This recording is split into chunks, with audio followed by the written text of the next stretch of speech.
Hey, what's going on, everybody? Justin here, and today I have a late video that I want to share with everyone because I'm really dumb and I thought that this readathon, the Springathon, which I will be participating in, for some reason I thought it started on the 17th rather than ending on the 17th. So I'm already like a week behind, but I'm just gonna do 2 weeks anyways. Anyways, like I said, I thought it started on the 17th, but it actually has been running since the 4th. It was supposed to be going the 4th to the 17th, and here it is like the 10th or 11th, and I'm just now starting it. But anyways, I will be participating in the Springathon. I think it's a really cool idea. It was created here by Emma at A Couple Books and Natalie at A Curious Reader. Definitely go check out their channels down below. Anyone who wants to start a nature readathon is okay in my book. So definitely go check their channel out. So I'll leave their links down below.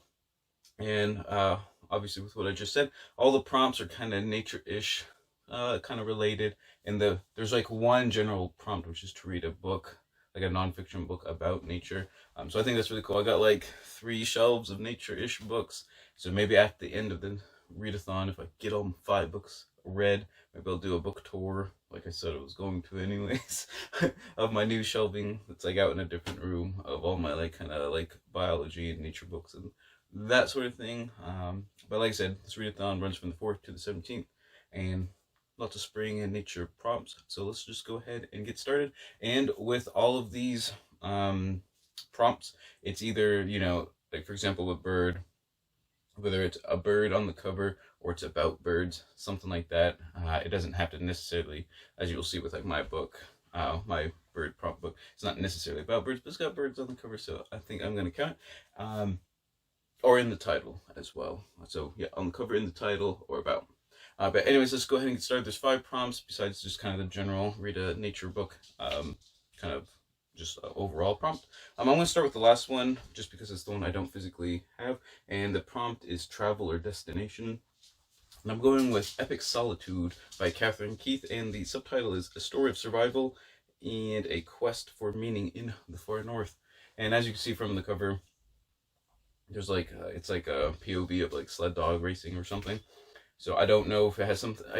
I want to say it has something to do with like the Iditarod and kind of like a survival story in it. But from what I was understanding, it's more like kind of a memoir ish of like why this person is like kind of living in the far north. I'm assuming Alaska. I don't know if it's in like the Enmore territory or whatever. But anyways, it sounded like a really good blend of kind of philosophy and like nature, like kind of living off the land, that sort of thing. And I live in the far north on the other coast in northern Maine, so I kind of like relate. We had snow on Mother's Day, so there's that. All right, next up we have Bird, and I'm going with Arrival of the Fittest: How Nature Innovates by Andreas Wagner.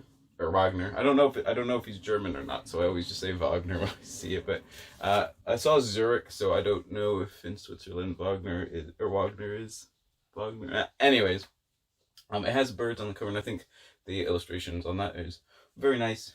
This book isn't necessarily about birds, but I want to say, from what I was understanding, it's more about kind of the like chemical and physical processes of how like DNA mutates, things like that, and that's sort of like kind of what drives evolution. Obviously, with kind of like the mutations leading to different adaptations or whatever. But from what I understand, it's kind of about the mechanisms of how DNA goes about doing that per se. So I'm not 100% sure what I'm getting into. It still seems like a popular science book rather than like a technical book, just from what I'm understanding. So I'm going with Arrival of the Fittest. All right, next up is Water. Now for Water, I'm going with kind of a different book. I'm not sure what you'd even call it. All About Brook Trout by Bob Elliott. Bob Elliott was a pretty famous Maine fisherman and Maine guide from like I want to say like the 30s, 40s, and 50s, a couple generations ago. And in this book, he's got a bunch of like fishing tales. He's got like a lot of information just about brook trout, or brookies, or kind of like what they're known up here, and just kind of going about kind of like the lore and mystique behind them, as well as like their ecosystem and kind of this. I'm hoping like some of the science behind their like lifespan and habitat, stuff like that. Sounded really interesting. There's a lot of weird stuff in there just from like flipping through it. Like they have like how to go about fishing for them, how to you know, catch and release, all that kind of stuff.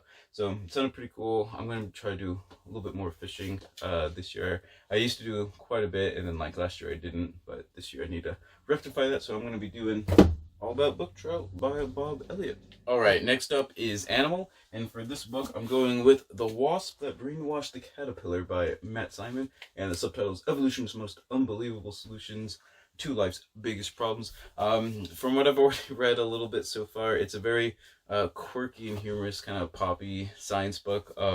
Just it's like I said, I've only read the first two like little chapter things so far. Just really funny, really bizarre stuff. As you can just tell just from like the cover, The Wasp That Brainwashed the Caterpillar. A lot of what the author does is he picks like kind of this weird or kind of a generalish problem that, you know, any animal might have, and then like the most bizarre, quirkiest way this like random animal kind of goes about doing it. Just like for an example, let me see if I can just like find one real fast. That's how, like I said, that's how he leads off like every chapter. I don't know. For example, here we go. The mantis shrimp problem. All kinds of seafloor critters have robust armor, thus requiring the right utensils to eat them. Solution. The mantis shrimp deploys hammer hands that strike its prey so fast that they momentarily heat the surrounding water to the temperature of the sun's surface, splitting clams and crabs to pieces. So, like, I have no idea really what's going on there, but it just sounds like a lot of fun. Just kind of a nice, easy, kind of fun, humorous read. Definitely comedy and nonfiction, I think, work really well together, especially for people that kind of like new to nonfiction or intimidated by nonfiction. And it just seems like it'll be a lot of fun. So I'm going with The Brain That Brainwashed the Caterpillar. And lastly, we have Plant. And for Plant, I'm going with Braiding Sweetgrass, Indigenous Wisdom, Scientific Knowledge, and the Teaching of Plants by Robin Wall Kimmerer. This has been on my TBR for a while, and from what I understand, this is a super highly regarded, highly rated, pretty much everywhere I see it. It's been like all the book review places I follow, like, just can't say enough great stuff about this book. It's kind of a lot of like plant lore, I guess, mixed with personal philosophy, like I said, indigenous wisdom, scientific knowledge, and the teaching of plants. So it's kind of like a whole mishmash of stuff kind of going on. I'm not really 100% sure what I'm getting into with it, but like I said, it's been highly regarded by like a bazillion people, and a few others that like I've followed as well. So I'm just really hoping this is what I'm hoping is like my grand 5-star read for nature writing for this like thing, hopefully maybe for the year. I had another one that I was kind of hoping a little bit more from, didn't quite live up to. It was still a good book, The Nature Fix, but it wasn't quite what I was looking for. But I'm hoping Braiding Sweetgrass does the trick for that. So those are the 5 books I'm doing for the spring readathon, even though, like I said, I'm super late to the party. Let me know in the comments down below what your favorite nature book that you've ever kind of read, whether it's on like animals or plants or the environment, anything like that. But like I said, I got a whole ton of books. If you guys follow the channel, I do quite a bit of like kind of nature reading and stuff, so I'm definitely always on the lookout for recommendations and those things. And let me know if you are participating in this readathon as well. Just like I said, super excited. Anytime there's nonfiction readathon, anything, I'm pretty much gonna jump on board, even if, you know, I'm jumping on board literally a week late. But I'm gonna give myself an extra week to try and read these things, because there's no way I'm reading those 5 books in what, 7 days. There's just no chance of that happening. So don't forget to check out my Instagram and Twitter, and now my Etsy shop is open. I'm kind of like revamping it, things like that. Definitely, you know, appreciate it. Thank you for watching. Don't forget to like and subscribe. All the plugs, I know there's so many plugs. I gotta find like a better way to do the plugs. Let me know if you have any suggestions for that. So whatever you're reading, no matter whether it's, you know, nonfiction or nature writing, always remember, read victoriously.